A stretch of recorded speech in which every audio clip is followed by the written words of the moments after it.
Imagine an international crisis triggering the ultimate global economic nightmare, the complete lockdown of the world's most critical oil artery. Trillions of dollars of global trade sitting completely motionless in the dark. Looking at this map of the region, the geographical constraint becomes obvious.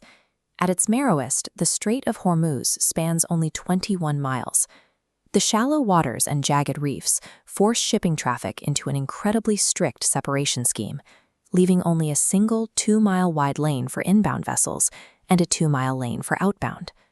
A modern supertanker operating inside these confined, sluggish traffic lanes has virtually zero room to maneuver. If an attack occurs, a massive vessel like this cannot simply pivot and escape. This extreme geography breaks traditional U.S. Navy doctrine. An aircraft carrier parked inside a 21-mile corridor loses its maneuverability and range advantages, becoming a multi-billion-dollar sitting duck. Iran recognizes this bottleneck and has weaponized the natural terrain. The mountainous northern coastline hides fortified bunkers, while a triad of islands, Abu Musa, Keshm, and Larak, function as heavily armed stationary defense networks positioned right on the edge of the shipping routes. Tucked inside this terrain is a lethal toolkit designed for close-quarters ambush. They rely on deep-channel naval mines, highly mobile anti-ship cruise missiles, and aggressive swarms of radar-evading speedboats. Overcoming this overlapping web of defenses requires answering threats from the sky, the surface, and the ocean floor simultaneously. To secure this strait, the United States would have to execute the most complex, grueling naval operation since the Second World War. Securing the strait demands a strictly calculated 4-phase technological lockdown, an operation where skipping even a single step risks the loss of a ship. Phase 1 relies on establishing an invisible dome of radar coverage. Instead of a carrier, the Navy deploys a wolf pack of 4 to 6 Arleigh Burke-class guided missile destroyers. These destroyers arrange themselves in a layered patrol box. One vessel monitors the northern approach near the Iranian coast, another covers the deep central channel, and a third hangs back as a rapid response reserve. Nothing launches from the shore without this network tracking it within seconds. But the radar dome only covers the sky and the surface. Beneath the waves lies the threat of enemy Kilo-class submarines slipping through the deep channel to lay fresh minefields or disrupt Allied patrols. To handle this, the U.S. relies on the Virginia-class attack submarine. Patrolling silently at 400 feet and carrying heavyweight Mark 48 torpedoes, its sole job is to hunt and sink enemy subs before they breach. This entire multi-layered picket line is purely defensive. It acts as the necessary shield to buy time for the actual, highly dangerous clearing work to begin. The blockade's most patient killers are naval mines.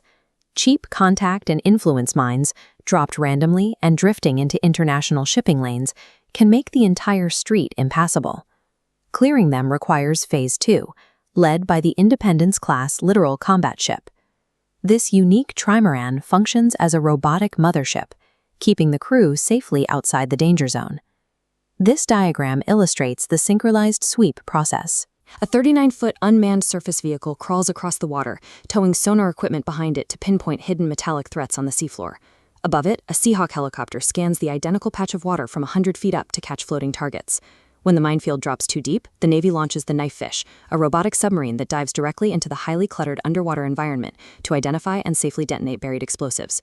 By utilizing remote networks, the military completely automates the clearance process, removing human sailors from the most volatile environment in the operation. Once the sweeping begins, the countermeasures launch.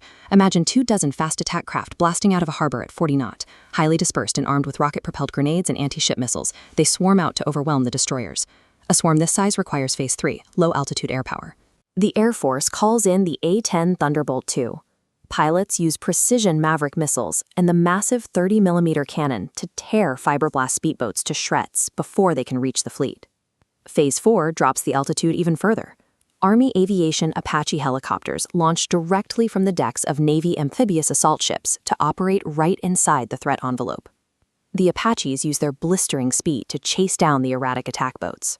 Armed with laser-guided Hellfire missiles that can be ripple-fired in rapid succession, they pick off individual targets skipping across the water. Integrating Army helicopters and Air Force jets at sea level builds a brutal, impenetrable wall over the water that Navy surface destroyers alone could not provide. Defense can only hold for so long. True control of the strait requires shifting to the offensive and neutralizing the land-based origins of the attacks. The largest threat to international shipping comes from heavy coastal defense cruise missiles mounted on highly mobile trucks hidden deep within mountain caves along the shore. To understand the U.S. countermeasure, look at this cross-section of the coastal terrain. To reach these fortified launch sites, Allied jets dropped the GBU-72, a 5,000-pound precision-guided bunker buster bomb. The physics of the strike are staggering. The bomb uses sheer kinetic energy to smash through up to 160 feet of solid rock or 20 feet of reinforced concrete before triggering a massive explosion inside the underground structure. By systematically caving in these launch sites, the military ensures no further missiles can reach the water. Controlling the sea entirely relies on dismantling the shore. Zooming out from the tactical strikes, the scale of securing the Strait of Hormuz becomes clear. Clearing a path just 21 miles wide demands an intense orchestration of aerial, surface, and subsurface assets. The era of massive battleships trading broadsides in deep open water is a relic of the past. Extreme geographic constraints empower cheap asymmetric weapons.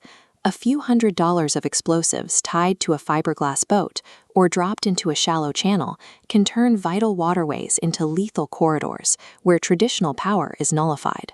Clearing this 21-mile gap forces a total reliance on robotic systems and cross-branch coordination, demonstrating that in the most contested waters on Earth, the smallest machines are often the most decisive.